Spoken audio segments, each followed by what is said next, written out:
Motherboard.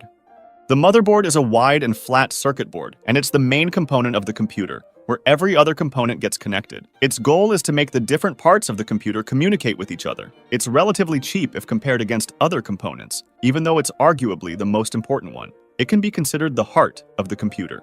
CPU. The CPU, also known as the central processing unit or processor, is the brain of the computer, and although it usually has very low data storage, it's really good at using it for things like complex mathematical operations, reading through massive lists, etc. It's where most of the programs are run from, and basically everything that happens in a computer goes through the CPU at some point. Hard drive. It's where all of your data is stored, so when the computer says you're running low on space, it means that your hard drive is almost full. Hard drives are good at storing a lot of data, but they're slow at accessing it, since most of them are made up of spinning disks and share their data through a small wire. For this reason, it isn't always going to be able to give the needed information to the CPU. To avoid this problem, we use the RAM.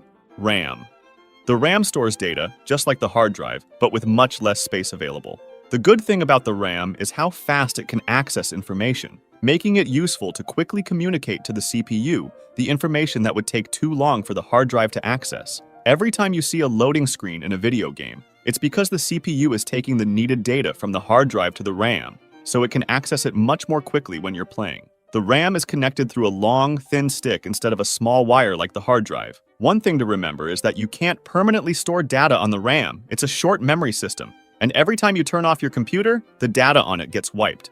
SSD.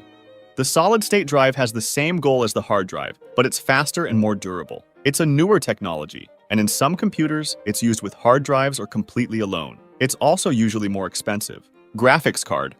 To create 3D worlds from complex calculations, the computer has to do a massive amount of work. But a really difficult part comes in when it's time to show those worlds on your screen. This is where the graphics card comes in, which is basically an entire standalone computer dedicated only to showing the right things on your screen, deciding which pixels need to light up and in what color. Some CPUs already come with an integrated graphics card, but they're usually less powerful than a normal single graphics card.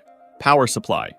As the name suggests, this component takes the electricity from an outlet and puts it into the computer, making it possible to use it. It has to be powerful enough for your other components. Case. A case is simply a box of plastic where every part goes. The most popular formats are mini tower, mid tower, and full tower, depending on the size they have. The choice of the case should come after having decided the sizes of the other components to make sure that everything fits in it. Cooling system. Some areas of the computer, like the CPU and graphics card, generate a lot of heat and would fry every other component and themselves if it weren't for a cooling system. A computer can have air cooling or liquid cooling, each with its own pros and cons. Wireless card.